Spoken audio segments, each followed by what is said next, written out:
Hey, Jamik. Hey, how's it going, man? Welcome to Talk and Drive. Thank Hey, guys. So it is season 2 of Talk and Drive, episode 2. We are back from Miami. Murcielago was amazing. Anthony was amazing. It was a really good time. So what'd you bring here today, Jamik? Today we have the 2024 Artura, Mclaren Artura. It is a twin-turbo V6 hybrid, and it is one hell of a car. Yo, really cool car, man. I love the color on it. Is that papaya orange? That is actually the Mclaren Orange. McLaren Orange. Oh, wow, Yes. wow. Yeah, I drove one of those last year, and I actually like that a lot better than the 296, believe it or not. And it's just such a light, it's like a light car hybrid, and I'm really surprised that not more people talk about this thing, because I like it a lot. Yeah, since I've owned it, I've yet to see one around, at least locally, and it is pretty surprising because the car is extremely capable, and it is a lot cheaper than the 296 that you mentioned, which makes it a pretty interesting comparison between the Ferrari and the McLaren. While the Ferrari has a lot more horsepower, I believe 830. Just 830. Just 830. Yeah. It's too much power for the road, man. I keep saying that. Like the SF90, 296 is just, you can't have fun. You're gonna be in like third gear, you're at like 140, 130. It's like, yeah, and it's you're in jail. Yeah, the whole point of a car, at least this car and the 296 with somewhat of a entry-level car, the whole point of it is for you to go out, have fun, and yeah, like you said, it is a little bit too much horsepower. You can get in a bit of trouble if you don't know what you're doing. Oh yeah, for sure. Yeah, this thing's quick though. It is a fast car. You think it'd be faster than the 296 or something like that? You know, honestly, on the road, I don't see the 296 really, giving this the beats. I think they would be a very close match. Yeah, because the reason I mentioned the 296 a lot, guys, is because this car is like supposed to, everyone says it just competes with it. And I've driven the 296 a lot, and I drove this, and I actually like this a lot more. So like that was a big reason I wanted to bring it here. Plus I wanted to bring it here anyways because it's been a while. But yeah, I mean, you really don't see a lot of these. I feel like it is a bit of an underrated car right now. We'll see how the market is long term, as far as the pricing goes, and see if it dips down enough to get some more people buying them and getting into the brand, because I think it is a fantastic car. It looks amazing. I'm looking at it over there. Like it's right behind them, guys. Like look at that color and like the body lines, like you said, the design language. It's just, you're right. Yeah. Yeah, McLaren do a very good job with their design. A lot of people say that they do all look pretty similar, and that is a comment that you hear a lot, but I mean, all 911s look the same, all 911s right? look the same. I mean, and all Ferraris almost kind of look the same too, right? I mean, it's McLaren's like theme. Yeah, they have their formula. Yeah. It truly is magical. The cars are beautiful, and they are form before function. So as long as the cars are performing right, there's no real need for them to change the way that they look. Oh yeah, for sure. And I was actually, when I was in Miami, when I saw Anthony, we actually were at the Miami GP and Lando Norris won. And yeah, look here, check out this clip, guys. That's me and my brother just going nuts on the track. Everyone broke onto the track after it because everyone was so excited. First time Verstappen didn't win. And yeah, it was amazing. Did you see it on TV, him winning? Yes, I watched every second of that race. And honestly, a crazy moment while I was watching the race. Right as Lando Norris got the lead of the race, a couple laps, I was praying to the race gods for a safety car. Oh yeah! I opened my eyes and there was a safety car, and oh my goodness, that completely changed the way the whole race played out. And stopped Verstappen. Yes, yeah, yes, it stopped the Verstappen train. Yeah. And honestly, I wish the safety car didn't happen, because at the end of it, it did look like Lando Norris just had more pace than Verstappen.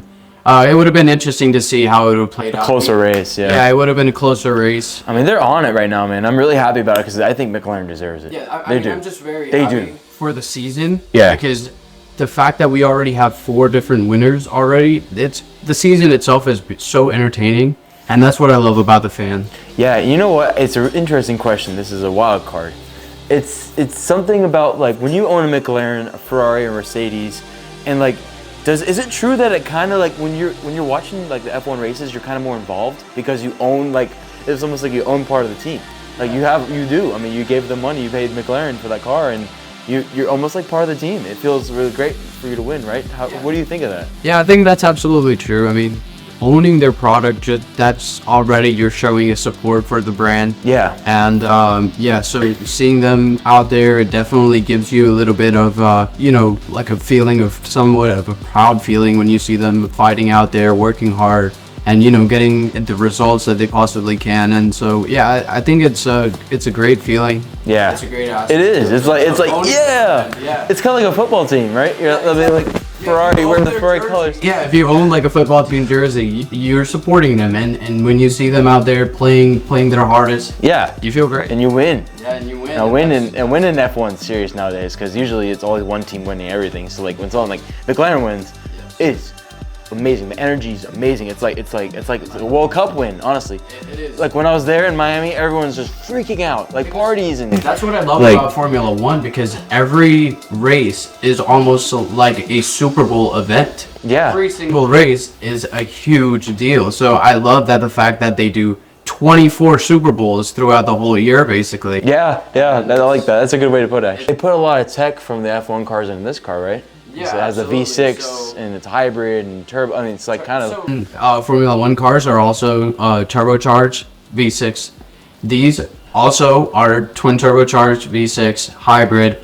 It's the same way the Formula One cars are. And so this car, the same way that the Formula One car monocoque is completely carbon fiber, that car is also completely one piece carbon fiber monocoque. That's awesome. That makes that car extremely rigid and keeps the weight extremely low. And you've driven this car, and you know how nimble the car just feels. And the viewpoint, like the driving viewpoint is so cool. It's like, I'm glad you mentioned. Yeah, it's like when you're in a video game, you go like first person view, but then you go even more first person. Where like it's almost like that. It's like you don't even see the front of the car at all.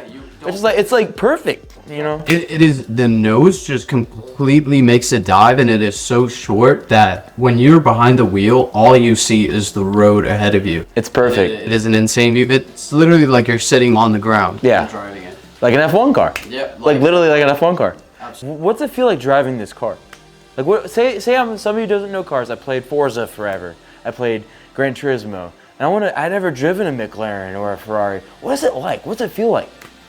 It feels like driving a go-kart.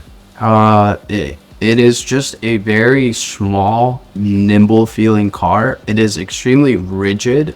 As soon as you think about throwing it in a direction, the car is already there with you. It is extremely connected to you. And all the things that you feel just from your back, the vibrations of the engine, the bumps of the road, it all just makes you feel connected. So the best way to put how the car drives is that it truly feels like you are one with the machine. It does. It does. When you throw this thing around corners, it's just no other feeling. It feels good. Yeah. It's a great feeling car. There's not many out there anymore. A lot of them are robotic and robust and vacuum cleaner like heavy and like a truck. And like this isn't like that. It feels like you said earlier, like a Lotus, almost like a fast Lotus, or in many ways, something like that. Literally, you just get in.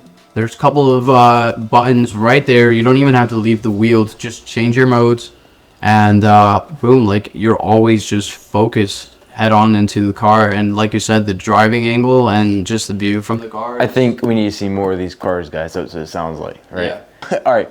So what got you into cars? My father. My father was the one who really got me into cars. Seeing him just always talking to me about cars, always telling me to take care of cars. And I don't know, it was just sort of his passion. He was always passionate about cars, loved to dreamed of owning very nice cars, and he worked really hard. And next thing you know, that I got the same sort of genes as him. I got into the cars at a young age, and ever since then, I've always, that's the only thing I've ever really cared. I just wanted to grow up just so I could go and drive a car. That's the only reason I wanted to go grow up.